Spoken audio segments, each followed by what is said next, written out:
Sup, Team Starlight. Today we have 25 underrated cards in Edison format. These are cards that aren't necessarily unknown cards. Some of these cards have shown up in side decks or in just weird decks that have topped here and there, but majority of these cards are either just super unexplored or very underrated and should maybe see some more play in the future. Today we have the entire team here to discuss these cards.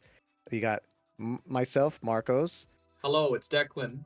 Hello, it's George. Hey, it's Albert. The first one we got is Damage Condenser, and this is a card that has finally seen a recent top in this Gigavise deck that ran, I think, just one of them. But we, at Team Starlight, have actually been messing around with Damage Condenser in a bunch of different decks, especially Declan in Frogs, right? Yeah, I mean, the fact that this card can search any monster from your deck, assuming that they're low enough attack points, and the most broken monsters in the format are Substitute and Lonefire, which are mini boys that just get searched for free off of this guy. It's super. I actually remember, Marcos, when we first met, you showed me this card Yeah. like 2 years ago, or something, or like close to that, and I was just like, wow, never seen this card before, and I didn't really believe in it then. But as the format's gotten faster, it just seems really, really good to be able to get to your. It's like another starter. Yeah, I think that's the important part. These combo decks like Forgs and Gigavise, like just having more starters is ideal. And I think the other part that people don't realize about Damage Condenser, because you might think it's too slow because your opponent has to attack, it actually is just about battle damage. So you could swing in with like a weak Dandelion or a Dupe Frog. And as long as you get damage, you can activate Damage Condenser's effect. And it can't be hit by Royal Oppression because it's during damage step. So yeah, it's a whole, or damage calculation, I mean, sorry. So it's honestly super unexplored. It's only been really used in plant engines so far, but I would love to see it being used in other things in Edison format. There's a lot of really broken small cards. Okay, next up is a personal favorite card of mine, but I think going into this new meta, Big Burn, I genuinely think is the counter to Forgs, because Big Burn is one of those cards that seems kind of situational, which it is. So I don't see people main decking Big Burn, but I definitely can see if you have an issue with Forgs specifically, this destroys them, because if they try to activate Salvage, normally you can't Crow Salvage because it still gets the other monster, or if they try to Pot of Avarice, like there's a lot of cards that they have that target cards in the grave, and those cards, if they get blown out by Big Burn, they can just lose on the spot because banishing every single monster is insane. Obviously, the downside is you banishes your own monsters, but I think there's plenty of decks out there that don't care that much. Some that come to mind are like Hero Beat Stun, Glad Beasts, and of course Chain Beat. So what I really like about this card is, like, obviously you said it's really good for Forgs, but it's also good into other matchups like Vayu. I remember it being pretty good. Yes. So it's like, it's a little bit different from things like Chain Disappearance or, like you said, DD Crow. Like, it hits different things. But I love the fact that it hits Salvage and Avarice. Like, those are two really big cards in Forgs. And you don't really care about like the Treeborn Frog as much as you do about like hitting those big +1 cards. So I think the fact that it's good into multiple matchups is also really nice. Yeah, it hits like Vayu because Vayu does target the other monster in the grave, which is insane. It can be even decent into like some Blackwing decks that are running like hybrid Vayu because it also hits Blizzard. It hits any of those monsters like Junk Synchron, Debris Dragon. Yeah, there's just a lot of things. Miracle Fertilizer comes to mind that's seeing really huge prominence in both Gigavise and Amaryllis decks. So yeah, if a deck runs cards that target the grave, I think Big Burn is going to see some interesting plays. Don't be surprised if you get blown out by this in the future. This is my son. I love Arcana Force the Fool. Uh, Ever since I was a child, I thought this card was super cool. And like looking at it now, it's just really good. Like, there's some decks that cannot out it at all. And I think that the fact that the coin flip really doesn't matter, like it either is neutral or in your favor, because you don't really target it with your own effects if you do hit heads, but if you hit tails and your opponent isn't able to target it or destroy it by battle, if you watch the Jank Tank episode that we posted most recently, I made a list with this in Kaiser Coliseum that also utilize like creature swap. And there are some situations where it's like this meta, I mean, for valid reasons, doesn't really have any answers for this card specifically. It's kind of like dupe block, but potentially even more annoying. So I think this card's awesome. It's just there's some flaws with it, like piercers, but other than that, it's really good. That's why the creature swap felt necessary. But I think it's a really underexplored card, and yeah, you could just do a lot with it, especially just in fairies, which is always a pretty flexible deck. You could put in a bunch of like cool tech cards. And there's also other ways to summon it out, like 1 for 1 and damage condenser even. So it's like not just fairies. They can potentially run this guy as like a techable card or a sidable card. Who knows? I will say the only issue with damage condenser specifically is that it has to be in attack mode. But otherwise, I do think there's a lot of ways to tutor it out or cheese it out, which is really cool. Yeah, it's mainly like 1 for 1. Nova Summoner is really good. So just any of your recruiters. Like when I was playing that fairy list, it's actually pretty easy to just special summon it and get its effect. And what I liked about it is like worst case scenario, it's just like a Spirit Reaper. Like if you draw it, you just set it, and it'll just wall off for you. So it's just a really, really good card, I think. Yeah. Oh man, Spirit Reaper type cards. There's not many, but they're all annoying if you don't have the out. Okay, so here is my personal favorite card of the entire format. I'm obsessed with continuous traps. Limit Reverse, I think, is still heavily underutilized in this format. I have showcased it in our video that we made about Limit Reverse plants. I think Lone Fire Blossom obviously synergizes extremely well with Limit Reverse, but there are so many really cool Limit Reverse targets in this format. None of them are really in the meta decks, which is probably the main reason why we don't see it. But I do think there is a deck out there that will get a ton of value off of Limit Reverse, whether it be plants, whether it be something else. And I do think specifically Gigavise type decks, some of them were taking Call of the Haunted, which makes a ton of sense because it helps you get your Gigaplant back. But I do think there's like a Gigavise deck out there that could also potentially go in on Limit Reverse, targeting Dandy, targeting Lone Fires, and continuing doing big extensions because the deck kind of can run out of steam sometimes if they get their one summon or one thing negated or dealt with. And I think Limiverse helps you kind of deal with multiple back row a little bit more effectively rather than hoping to draw like a heavy storm or giant tornado or sweepers and stuff. Kaiser Coliseum, which you just talked about, but This is a good segue, I feel like, from the Arcana Force. Because, like I said, I think the two cards go really well together. Like, that's kind of when Declan and I were building that Arcana stun deck. Kaiser Coliseum, it's like good with cards like Arcana Force, but it's also really good any deck that plays recruiters. Just limits the amount of cards they can play. I don't know. What do you think, Declan? Yeah, I mean, Ronick innovated with this card at RBET Rulers, but it's just a really solid floodgate that's been underexplored. I mean, anybody who knows me knows I hate floodgates, so I wouldn't love to see Kaiser Coliseum become like a staple in the meta, but we're in a format where there's only one MST, and if you could just play something like Hero Beat and just summon one monster and activate Kaiser Coliseum, and all of a sudden every combo deck or every deck that wants to summon multiple cards, Blackwings that can't summon, their Blizzard get the effect.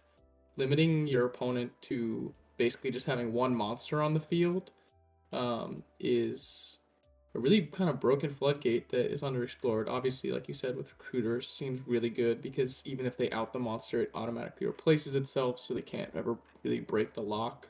So, yeah, it's just a really cool card that no one's really taken upon themselves to innovate with. yeah, actually brought recruiters, and I feel like zombies, weirdly enough, could do something with this, kind of force your opponent into attacking the recruiters, into just like playing not being able to do too much until you want to, because it doesn't stop you from making more summons. It just stops your opponent, which is pretty broken. So you can Yeah, that's pretty stun. cool idea, just to like stall out the game until you go for your big push, because like zombies are in kind of a weird place right now. So I like that idea. Never thought about that one. Yeah, so beast mode Kaiser Coliseum zombies win. So here's a little card that any Gemini player that cared about Gemini will know, but it actually has a couple decent targets, and we'll talk about those in a second. But Albert, thoughts on Reinforced Truth? Yeah, reinforced truth. In Edison, it hasn't really been used too much outside of a Gemini to grab Gemini Soldier, but there might be a few other targets for this card. We have Tore Apart, which is a level 2 tuner. Unfortunately, it can only make warrior type synchros, but we do play a few good ones in Edison. We have Goyo Guardian, Gaia Knight, Urbellum, Colossal Fighter, yeah. Colossal Fighter. And the other part that's like interesting is like the card Emergency Teleport is limited to one, right? But if you just summon out not Tore Apart, because Tore Apart is interesting. We'll talk about it in a second. But there's another target that Reinforced Truth has, which is Jut Warrior, and Jut Warrior is just a generic level 2 tuner. Its effect is pretty irrelevant most of the time. It can come up maybe, but I just think the ability to summon a tuner at will is such a underutilized thing in this format that kind of desperately needs, like, if E-Telly was at more than one, it'd be run all the time. That's the only reason why like I feel like Welladad isn't super dominant, because it's not consistent, right? But this is at 3. So you could run a small tuner package and Reinforced Truths and just have your guys out. It's a little slower, obviously, and you probably want to activate it on your opponent's turn at the end phase because you don't want to lose your battle phase. But who knows? Maybe zombies can find some way to do this. I keep bringing up zombies, but this feels like it fits their goal because they usually are kind of low on tuners. They're desperate for tuners. They run double diva sometimes just to fulfill that. Yeah, another decent target, Mystic Swordsman level 2. If you're able to reinforce truth at the end phase and your opponent has a face down defense, you can just get rid of that. There's also Sasuke Samurai number 2. Probably not the best card, but you can pay 800 life points. In your main phase and until the end phase, you cannot activate spells or traps. It's just a cold wave. So in decks that could use a second, third, and fourth cold wave, Reinforced Truth is there too. So yeah, there's a lot of applications. It's a full toolbox of level 2 or lower warrior monsters that are out there. But the one in particular that we're gonna heavily showcase here in this video is Tore Apart, which we mentioned briefly. But there's something really spicy about having a dark tuner that is searchable with Reinforced Truth. This card has the downside of only being able to synchro summon warrior synchro monsters, but that warrior synchro monster won't be affected by traps during the battle phase. That can be really good because we've seen how amazing Galvatron can be in this format, and having just like a Goyo Guardian freely ram and steal monsters can be kind of devastating. Goyo Guardian would be the most ideal. You can also make Colossal Fighter and just having a big bungus to get in. I've been trying to cook with this card for a while now. I haven't really gotten there, but my latest iteration is like a Warrior Solidarity deck that me and Declan have been trying to cook up. So there might be some utility in there, just spamming out big warriors and big warrior synchros and getting in for big damage. Yeah. It's worth noting that Deep Prison is still the most popular card in the format, and this directly is a counter to that. So, and everybody and their mother plays Mirror Force, so definitely like a relevant bonus effect that this card has. Yeah, this card is just like so close to being broken if it just gave that warrior synchro monster a little bit more defense than just the battle phase. But yeah, in a different world, right? Next up, we got Interdimensional Matter Transporter. George, take it away. Yeah, I think this card's really good. It's seen some very niche play in some hero decks. I remember like a while back, but I've been trying to do something with this card because I think that it has a lot of potential. Like the most common thing that people see with it is that it's just a free Raigeki if you have Ab Zero up, and usually you can time it to where like, you know, you summon Ab Zero and then they try to stop it with one of their own cards, and then you can just Matter Transporter, blows up their whole field, and it just comes back. But I think my favorite part about this card is that it doesn't special summon the monster back. So you can potentially use cards like this for Light and Darkness Dragon. Like if kind of the simulation in my head is if you summon Lad, they have to use 2 cards to out it. So they would go like activate a card, Lad would activate, they'd activate another card, and if you chain this card, Matter Transporter, it'll banish your Lad. When Lad comes back, it gets all of its attack back, which I think is just super solid. Your opponent is going to be out 2 cards that tried to out it. But it can also bring back stuff like Dark Arm Dragon, Vanity's Fiend to just make it so you can special summon, but then your opponent can't. So there's like a lot of underexplored uses for this card that I think could make it viable as like a cool tech. Yeah, I actually thought that this card could be one of those cards that can also be used in like the strange decks that like run Fusilier. Fusilier Dragon is usually just used because you set it to tribute it off with like Eradicator.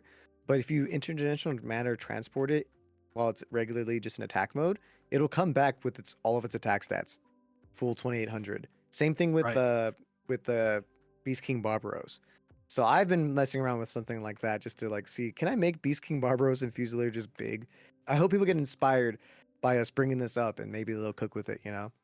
Forbidden Chalice. I genuinely don't see why this card doesn't see more play. It can negate Raikou on attack because it has the effect to uh, make the card gain attack. You can use it in damage step, which means you can negate flip effects. It's like the only card that can negate flip effects. It's also a card that can negate Caius. It can negate Dark Armed. It can negate basically every single relevant effect in this entire format, while also being a spell that is a quick play, so that it doesn't get hit by Trap Stun, doesn't get hit by Royal Decree, doesn't get hit by a lot of the typical cards that you're normally used to seeing. And I just think that decks that can utilize Chalice to its fullest extent should be trying to use it. And I think more decks should try teching it. It just feels so strong to not be seeing use. Yeah, and it's a battle trick too that no one's ever gonna expect. So the 400 attack can be really relevant to just get over your opponent's monster. I think it's definitely a really good card as we're seeing more and more decks where actually, Marcos, does this card negate like a lone fire?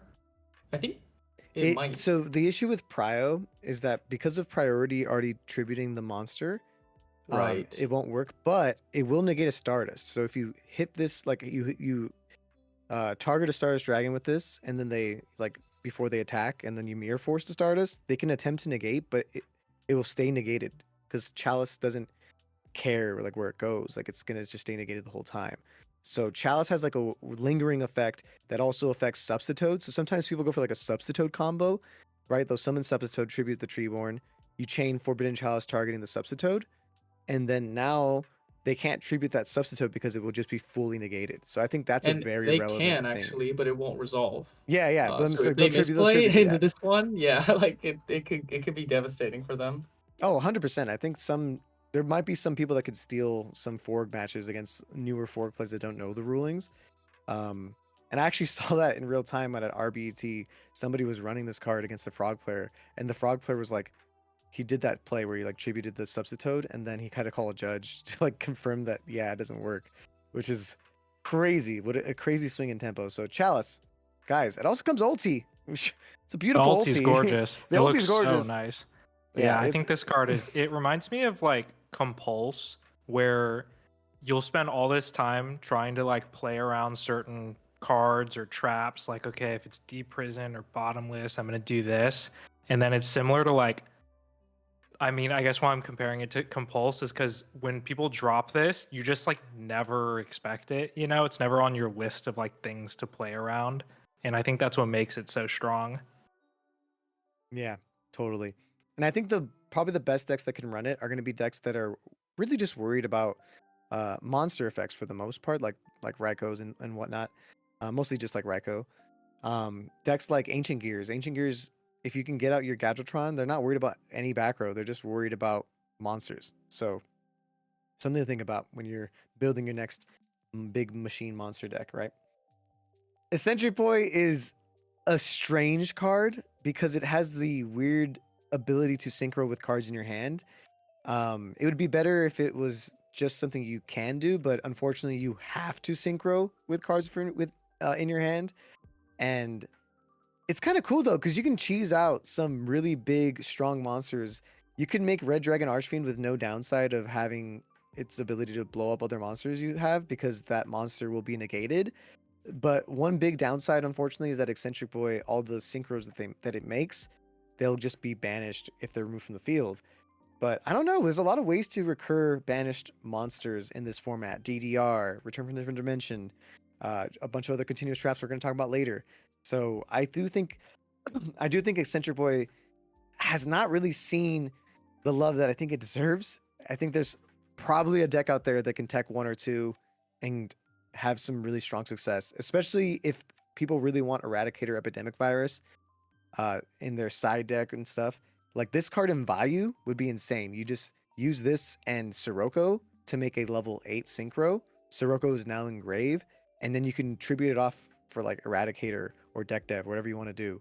I think there's just a lot of decks that are kind of afraid of using something like this, but Yeah, it's a cool card. I think just being able to like summon a ginormous bungus, like when your opponent's not really expecting it, can be really powerful. And you definitely have to, in my head, you definitely have to build around this card. So it's like, I think there is some spice to be had that is unexplored with it. That, like you were saying, utilizing the banished pile in some way to build around this guy, because he can just summon huge mans with no cost. yeah, you're right. It definitely feels like a card that you build a little bit around, but since it's not really that searchable, like I just want to see it be like splashed in something, you know? I think even as like a one of in value, Albert, you're a value main, you're a value turbo guy. Slap the boy in there. Next up is Common Charity. So Allure of Darkness is at 1 in this format for good reason. Dark monsters are pretty good. This is Allure of Darkness for normal monsters. And ultimately, the biggest issue in this particular format is that most of the normal monsters in this format are kind of meh. They're kind of whatever. But there are a lot of decks that do have normal monsters that are semi-searchable or very searchable. The first one that comes to mind is Heroes. They have a lot of normal monsters that you could use Common Charity for. We're seeing a rise in Elemental Hero Voltic pop up. Imagine you can Common Charity banish a Neos, and then you can special summon that Voltic. Then you can special summon that Neos with Voltic or something, right? Another deck that could use the draw engine and stuff could be Glad Beast. They have their own searchable level 4 normal Glad Beast monster that is, you know, you just use Proving Grounds and then Common Charity it away. It's not ideal, but you know, there's a way for you to get some value off of some of these decks that can search normal monsters and stuff. Draw power is draw power. Uh, like I don't know. I think you've proven with a few decks that they can be competitive, like somewhat viable. Uh, if you have an engine that revolves around Common Charity, because draw two banish, having four if you played a lure, 4 copies of that in your deck's gonna be really consistent with whatever it is trying to do. So I think it's just a facilitator and a nice draw engine. Inverse Universe, a really fun battle trick. It's there are a lot of monsters in this format with a huge defense. Gravekeepers come to mind. Gravekeeper Spy, all of the frogs, and Substitute. These are cards that gain a lot of value off of switching attack and defense. And some of the most popular cards in this format, Machina Fortress, Machina Gear Frame, Caius, these are all monsters that have really bad defenses. So this battle trick ends up being a lot stronger, and the craziest part about it is that it's permanent. So you can turn some of your weaker monsters into 2k beaters forever until they're gone. And you can turn Dark-Realm Dragons that your opponents has into a 1000 attack little guy. This card could be used in more decks in this format that aren't just like the jank stuff that I'm coming up with. I do feel like there's stuff out there that could really utilize Inverse Universe. These next two we're going to talk about at once because they're both very similar. So we have Miraculous Descent and Escape from a Dark Dimension. So Miraculous Descent and Escape from a Dark Dimension both special summon.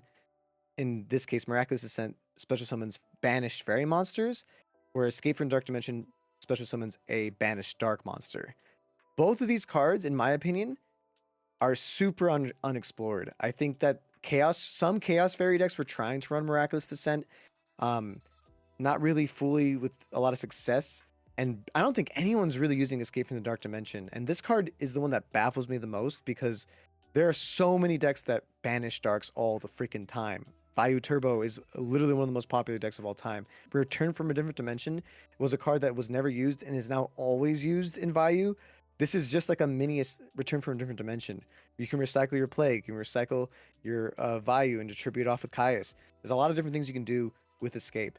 I obviously think Escape is a little bit more strong than Miraculous Descent, but I do think Miraculous Descent can be really good in these type of Chaos Fairy variants, maybe even as just like a one of, and especially if you're already running Return from a different dimension, because it can just act like that a lot of the time. Imagine summoning a Christia off Miraculous Descent, like that's Yeah, I was pretty just about to scary. say that. The fact that if you could figure out a way to cheat out Christia with this, like turbo it out with Miraculous Descent, that seems really good. But yeah, Escape. This is like one of the cards on the list where I'm definitely a believer in like this could be competitively viable. There's so many decks that need to banish dark monsters via Dark Armed, via Chaos Sorcerer, via a lot of different options. And the fact that there's like no restrictions on this card, it's just like any dark monster, not level, no nothing like that. Uh, just seems like it could be really, really good. And like you said, no one's cooking with this card. Like, why not? Yeah. Obviously, being a continuous trap, a little bit slow, a little bit susceptible to different things. But hey, man, Magic Planner is a card. Also, Giant Trinade is seeing a lot more play. So if this card just sticks around, like getting a little bit of a plus off your Trinades for game and stuff, that could be huge. So we've been seeing a huge influx of gadget decks running Horn of Heaven. And it makes a ton of sense. Gadgets have the ability to recur their little guys, but the reason why I put it on this list is because I think there has to be other decks out there besides gadgets that can successfully utilize Horn of Heaven. Yeah, I definitely think that like decks that have a lot of tokens via like Dandelion, Scapegoat, or other cards come to mind. Like plant decks that are always swarming the field.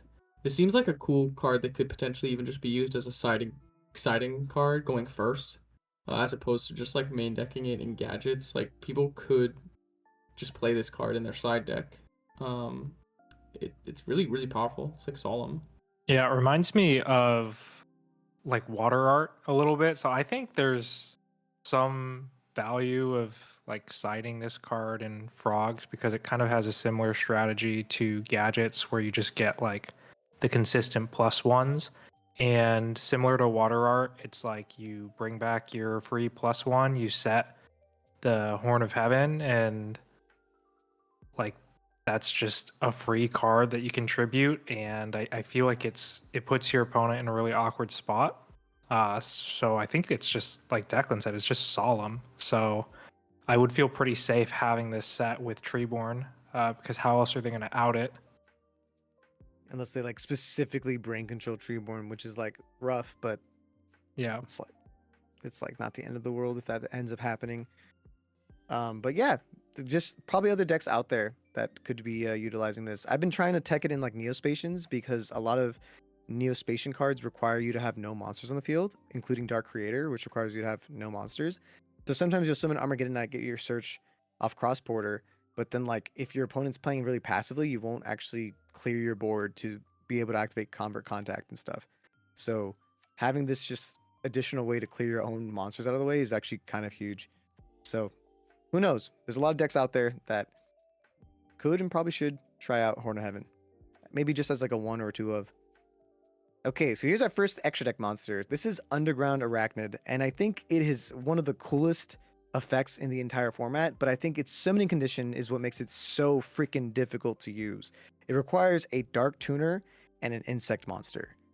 And that's the big issue. There's not that many Dark Tuners. I mean, sorry, there's a good amount of Dark Tuners, but there really aren't that many great insect monsters in this format. However, one of the best insect monsters in this format is X-Saber, is an X-Saber card. What's this guy's name, Albert? X-Saber Emmer's Blade. Emmer's Blade. So Emmer's Blade is an insect. So I don't know, teching a Junk Synchron in your X-Saber deck, or teching a Gale of the Whirlwind in your X-Saber deck to be able to out problem monsters without having to make Brio and minusing off your hand. This could be a card you could tech in. Junk Synchron can also have extra like value in an X-Saber type deck to target your own Regigura, not get its effect, but just have now look at that. You have two X-Saber monsters on the field. You can special summon your Gotems. Like there's stuff like that that you could do to make the deck like kind of work. I'm obviously cooking a little too close to the sun here, but I really think there might be a deck out there that can really utilize Underground Arachnid. Maybe not trying to just cheese it out all the time, but I don't know. If you can find a good insect, this could be a really strong card in the format. So this is Trident Dragion, which a lot of people know about because it went up in price because it was used in Modern. And it's used in Dragon Turbo decks, but not really. It's not really like the end all be all. It's more like oh, I have a Primateero out and I have a Debris. I guess I can make this. And I think that's where I'm like a little disappointed because I think this card is insane.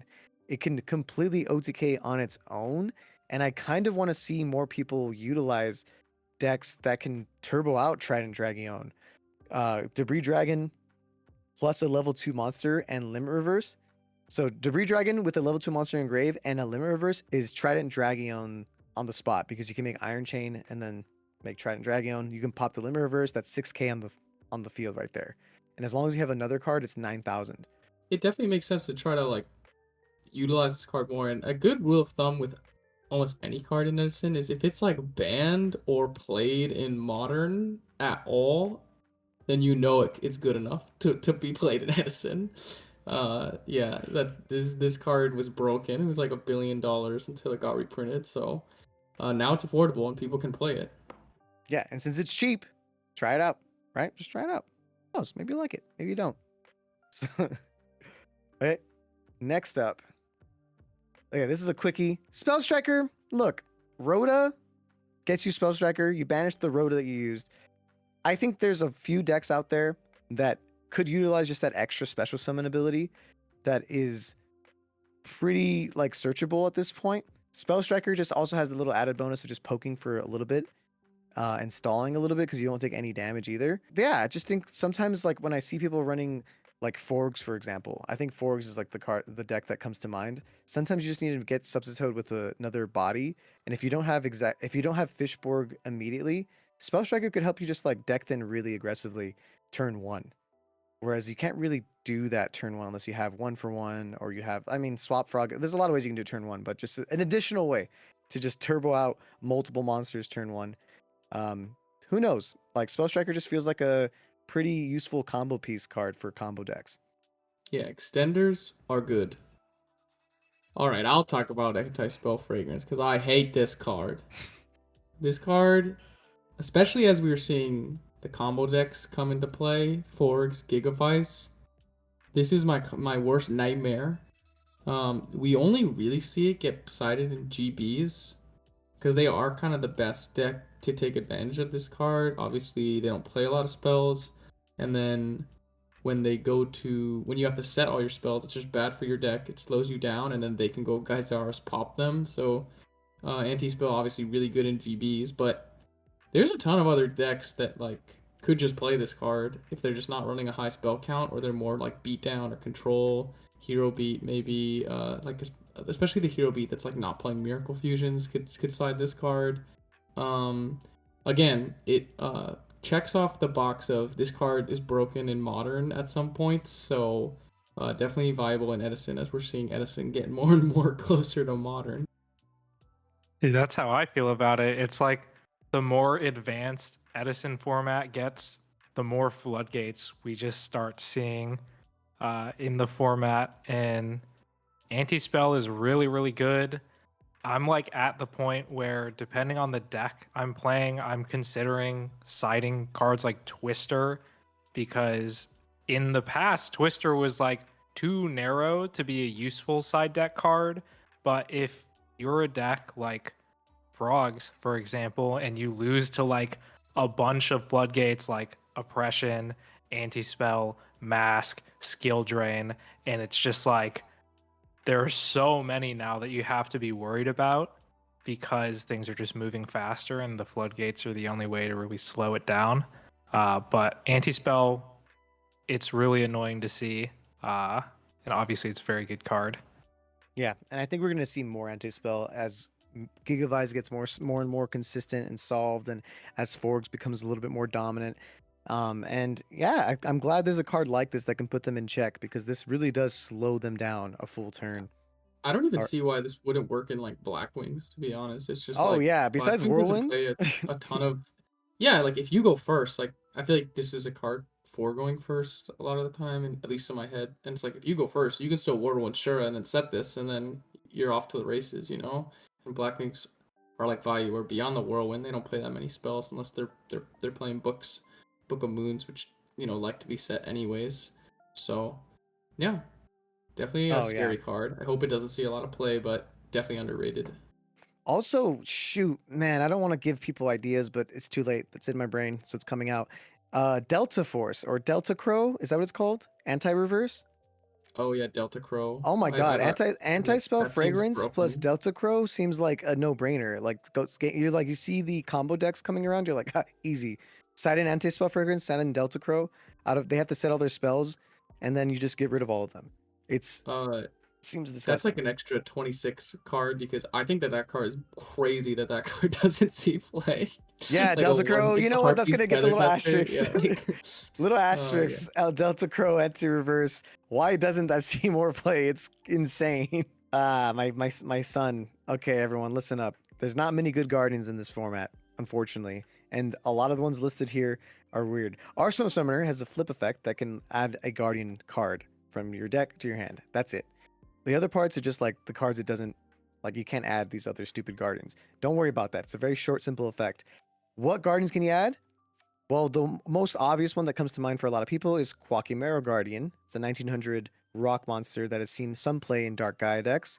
But there's a lot of decks that have now been trying to tech out or tech in Guardian Iatos. Decks that are mostly like Macrocosmos decks and Dimensional Fissure decks.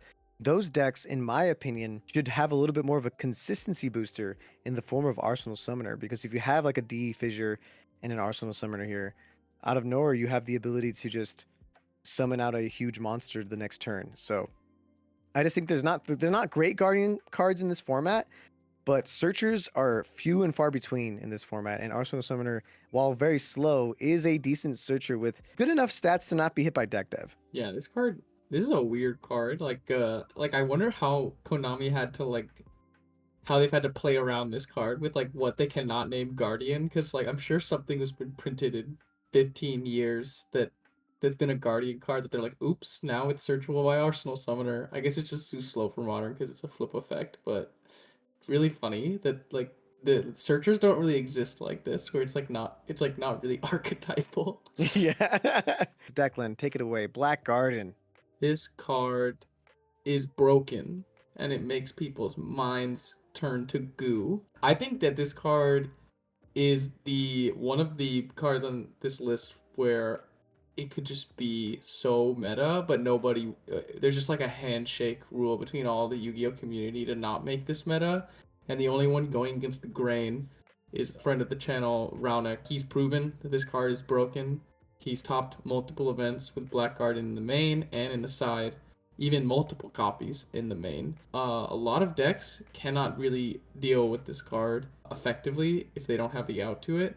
It slows everyone down, and there's a ton of insane combos that you can do with this card by building around it with like monsters that have attack points in intervals of 800. It's just one of the most complex cards in the game. We could talk about it. We could have a whole video dedicated to this. It has some of the most complicated rulings out of any card, so you really got to know your stuff with this one. Classically has been used with the Gear Town engine as just like a searchable card you can get off terraforming.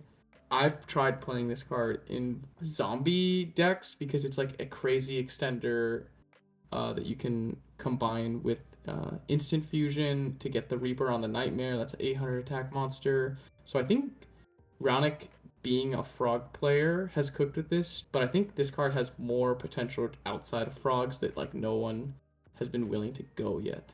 This card, if you were truly a dedicated master and you learned this card and you cooked and you made something that people were not prepared for, you would win matches, many matches off people just misplaying off you left and right because no one's going to be prepared for this card. Declan, tell us about your pride and joy, the luchador dragon himself, Dragon Ice. Might be going a little too far to call it my pride and joy, but I just think that this card is really interesting when I learned the fact that, okay, if you don't know, this card is like a hand trap, or it can be used in the graveyard. So if your opponent special summons a monster, you can discard a card to special summon this from your hand or graveyard. And the interesting ruling that I learned is that you can discard Dragon Ice itself from the hand to special summon it self. So that ruling alone was just like that made my ears perk up. Like, there must be something really interesting that you can do with this card.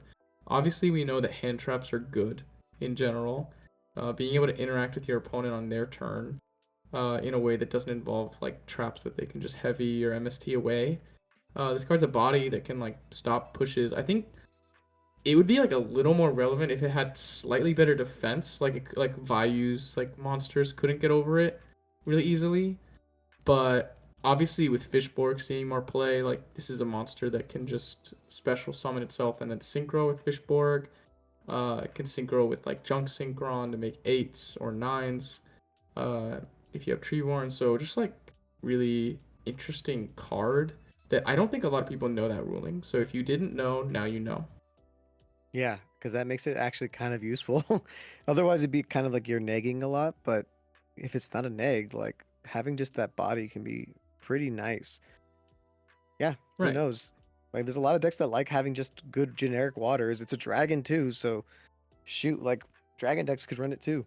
Okay, level eater. It's banned, by the way, in modern. It makes sense. Being able to, with no limit, summon a monster over and over and over again seems pretty strong. This card is like a combo player's dream.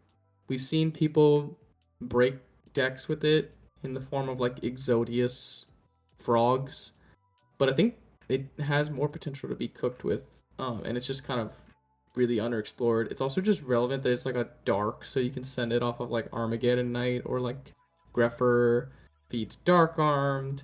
You basically just need to devise ways to convert a body on board repeatedly, but if you can figure out some sort of way to convert this guy, the fact that he can just keep coming back with no limit, that's like Fishborg. And it took a while for people to realize that you could just break the game with Fishborg, but now it's been done. So I think it's only a matter of time before someone figures out a disgusting combo with Level Leader. And also just that like 600 attack, it doesn't seem like a lot, but sometimes that's all you need to go for game. You might just have like a big monster, not even that big, like level 5 or higher is not that big of a deal. You just summon out level eater, out of nowhere you have 600 more attack than you previously would have. So Lightsworns come to mind as a deck that sometimes you just summon JD, but it's not enough. JD plus level eater is game. Like there's like stuff like that. Like it's a deck, it's a card that could be see more use, especially like in like the Twilight type decks. It's a dark. Like you guys are they're like people main decking Crow just to fulfill their dark count. Bro, put in the level leader, man. See how it goes. Let's talk about some Necroface. I think this is a really underexplored card. Its effect is really good. Banish 5 cards from the top of your deck and your opponent's deck. And there's a lot of ways to banish it. You can Gold Sark it, Allure of Darkness. If it's in the grave, you can banish it with Chaos Sorcerer, Dark Arm Dragon. You can make like a Twilight Fairy build and combo it with Escape from the Dark Dimension. Miraculous Descent can grab any fairy you potentially banish. I don't know. I just think there's a lot of ways to abuse this card that has not been fully explored yet. I mean, I've seen people try to tech it into just different decks that want to banish stuff, like you said, like fairies and whatnot. Fortune Ladies came to mind. I was trying to break it in Fortune Ladies to get the Fortune Lady draw card going.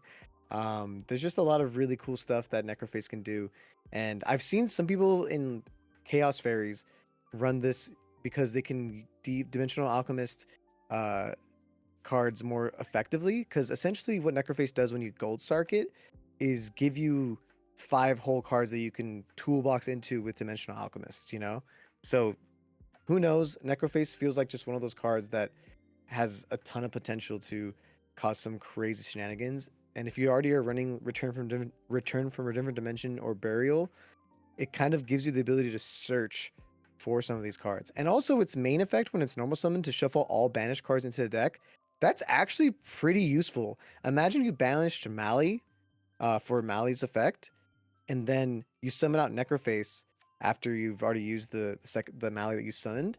Now you can banish Mali and summon another Mali again. Like that's something that I feel like even some hero decks could really utilize. Necroface is at 1 in Edison for a reason, so I definitely think there is some unexplored potential with this card. So let's see what you can cook. And Lau, the final 25th card, Skill Successor, is a card that feels like a modern card. It's the first breakthrough skill like card, and it's sad that breakthrough skill didn't get called a skill successor like card because skill successor did it first. And its effect is just a battle trick. On your turn, when it's a trap, you can activate it and your monster gains 400 attack. And then when it's in the graveyard during your turn, except the turn that it was sent to the graveyard, you could banish this card from your graveyard and then target a face-up monster you control. That target gains 800 attack to the end of this turn. So during damage step, you can out of nowhere just like swing for game. I've used it a ton in chain beats, so that's why I know how that can be. But I feel like other decks could utilize it. Also, the fact that it's a trap that you don't mind sending to grave is pretty cool too. So I think decks that run a lot of milling could see a lot of value in a card like Skill Successor. At worst, it's like a Sakuretsu armor sometimes for your monsters that would have been run over. And at best, it's a card you mill off Raikou, and out of nowhere, your monsters are a bigger threat than normal. Yeah, the fact that you can get value out of this card twice essentially means like it could be like a pseudo plus if you're able to win a battle with it first and then it gets you another battle in later on. I definitely think it's viable in like beatdown decks because like that's how they get their plus is by killing monsters in battle, and this card just enables that more often. So yeah, so that is our list of the 25 most underrated cards in Edison format. If there's an underrated card that we feel like we didn't include or you want to talk about yourself because you just personally love it, please let us know in the comments down below because we're always a fan of underrated, unexplored, weird cards that we think could be, rated.